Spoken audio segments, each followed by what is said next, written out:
Ok, j'ai d'autres histoires ça commence bien. J'ai d'autres histoires à vous raconter aujourd'hui. Mais tu connais la routine. Avant tout,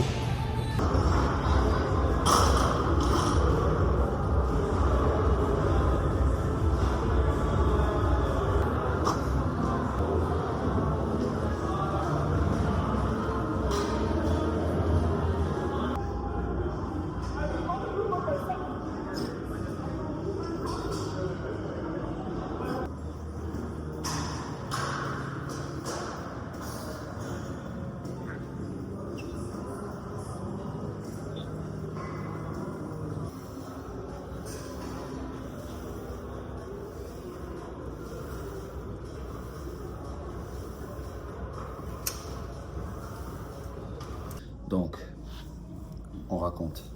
Après Warcoat, qui commençait à aller mieux, on avait réussi à trouver un adversaire qu'on essayait de se préparer pour. Et pendant la préparation, ma côte dérangeait quand même, mais tu sais, le fait qu'on avait un adversaire faisait que ça valait la peine de se pousser à travers les limites. Et on commençait à voir du progrès malgré que la côte dérangeait. Là où ce que j'ai vraiment frappé, on dirait un mur mentalement, c'est quand mon adversaire avait fini par ne pas pouvoir se battre environ quelques semaines avant. Et cette journée même là, j'avais pris un staphylocoque, une infection à la cuisse. On va l'éteindre, sa mère. Ah. Oh shit. J'ai dû m'asseoir pendant une semaine ou deux. Et pendant cette semaine ou deux, mentalement, je commençais à me demander vraiment c'était quoi le but en fait, de tout ça. Chaque fois, on dirait à chaque fois je me mettais au boulot, à chaque fois je me poussais vers une date, quelque chose se passait. Au monde proche de moi, mais mentalement, je me sentais comme si je me noyais. Et une fois que ça est arrivé, on s'était embrouillé, moi et ma mère et tout, et j'ai dû sortir de là-bas. Là, trouver un endroit stable où rester aussi, c'était un peu difficile. C'est toujours pas super clair. Mais tout va mieux en tout cas. Avec tous ces événements qui s'empilaient qui s'enchaînaient une après l'autre, mais sans vraiment avoir de combat ou sans avoir au moins une date pour pouvoir au moins montrer mon progrès pendant tout ce temps-là où je me suis pas battu. Ça m'a vraiment rentré dans la tête, ça m'a vraiment fait questionner beaucoup de trucs. Juste en termes de est-ce que ça valait vraiment la peine. C'était lourd sur le mental, tu vois. Et ça l'a mis en perspective le genre de trucs que les combattants endurent juste pour pouvoir se présenter au jour J, pour pouvoir réaliser leurs rêves. Le nombre de sacrifices, mais aussi le nombre d'obstacles et le nombre d'inconvéniences qu'on doit se mettre à travers pour un truc qui est en vrai juste incertain.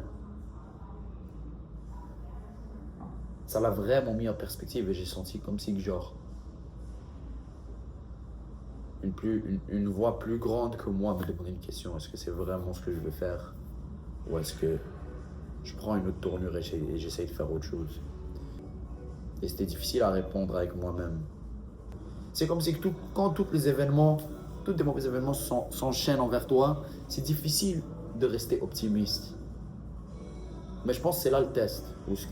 Est-ce que je vais laisser la vente négative en moi gagner et peut-être prendre une tournure plus facile, ou est-ce qu'on va continuer où ce qu'on est et dessiner le futur que je veux pour moi et le succès que je veux pour moi, le ramener vers moi? Est-ce que je vais continuer dans ce chemin-là? Non seulement pour rester dans ce chemin-là, mais pour faire ça fonctionner pour moi et pour le monde autour de moi qui croit en moi.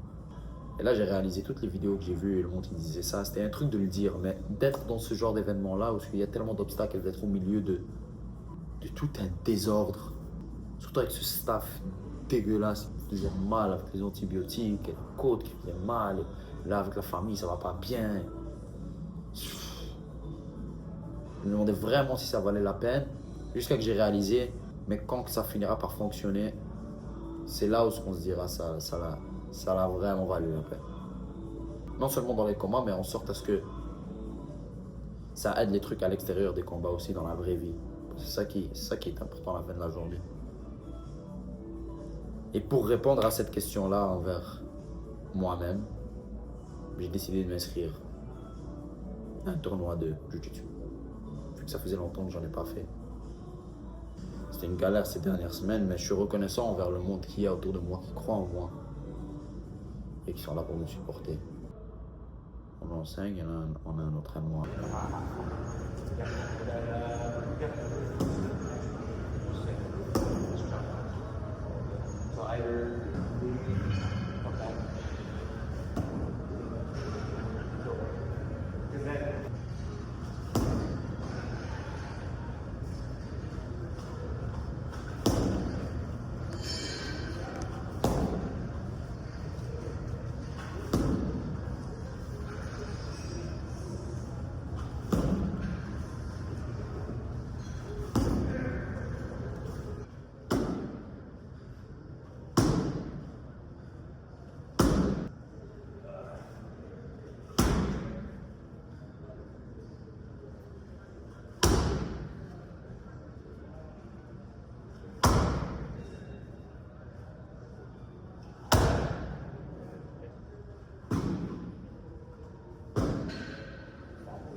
J'ai dû prendre une sieste dans le café vu qu'on avait nulle part d'autre où rester au milieu de la journée. J'ai pu manger mon dîner, prendre une sieste, surpris qu'on m'a pas sorti ni rien.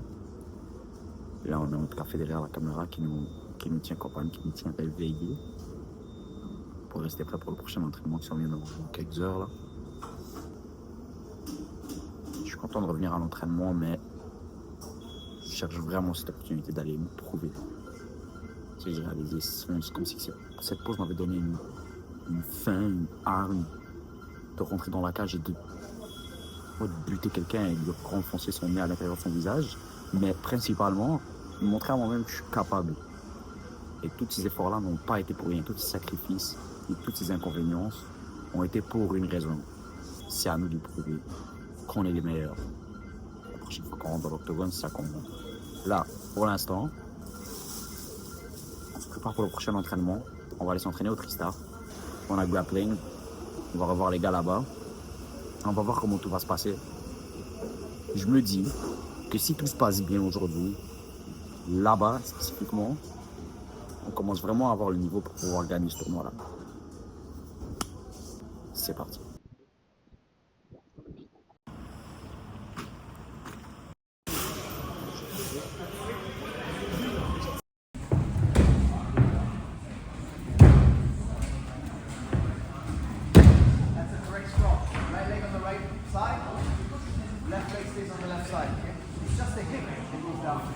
I circle on my hands and I come back up.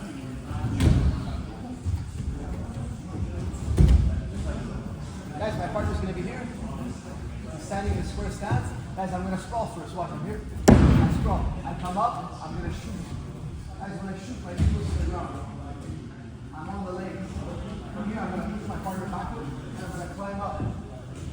I'm going to sprawl. That rep was no good. Why was it no good? I didn't penetrate through. Try it. Resist that temptation to not penetrate through. Like so. Look how it penetrates through. It's part of the takedown. And climb up.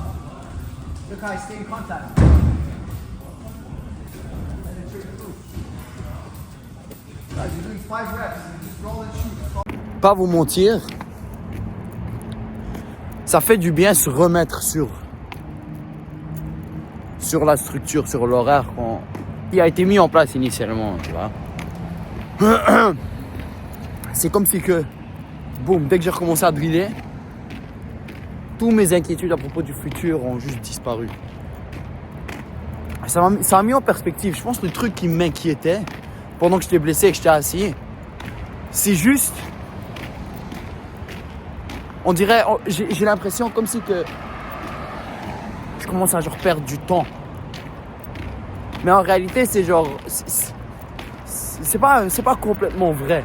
C'est là où il devrait y avoir une genre de bataille mentale avec toi-même, parce que c'est à moi d'insérer la mentalité positive un peu. Non, c'est un truc de savoir que la pensée est là et la laisser là, ou peut-être genre l'adresser avec une pensée positive, mais c'est un autre truc de genre la refouler. Et je sens que moi, on dirait, je faisais ça un peu, genre, je sais pas, je trouvais ça bizarre et ça m'a fait vraiment du bien de revenir à l'entraînement, quoique c'était pas super facile, on va pas se mentir. Mais bon, je suis content. J'ai pas trop perdu de quoi non plus. J'étais content de pouvoir faire certains trucs que j'essayais de garder actifs, que je drillais quand même quand j'étais un peu blessé et tout. Je suis content. Ils sont chanceux. Et voilà. C'était la pratique. Là, on revient à la maison. Et on verra comment se porte le lendemain. Pas savoir s'il y avait un combat, mais quand même pousser notre corps à la limite. Avoir la diète. Garder ça sur le côté, c'est vraiment difficile à garder. Avoir cette pause et revenir un peu en force. En perspective, ça m'a vraiment aidé. Je peux pas trop me plaindre. Fait qu'on espère que remonter vers le haut en continuant.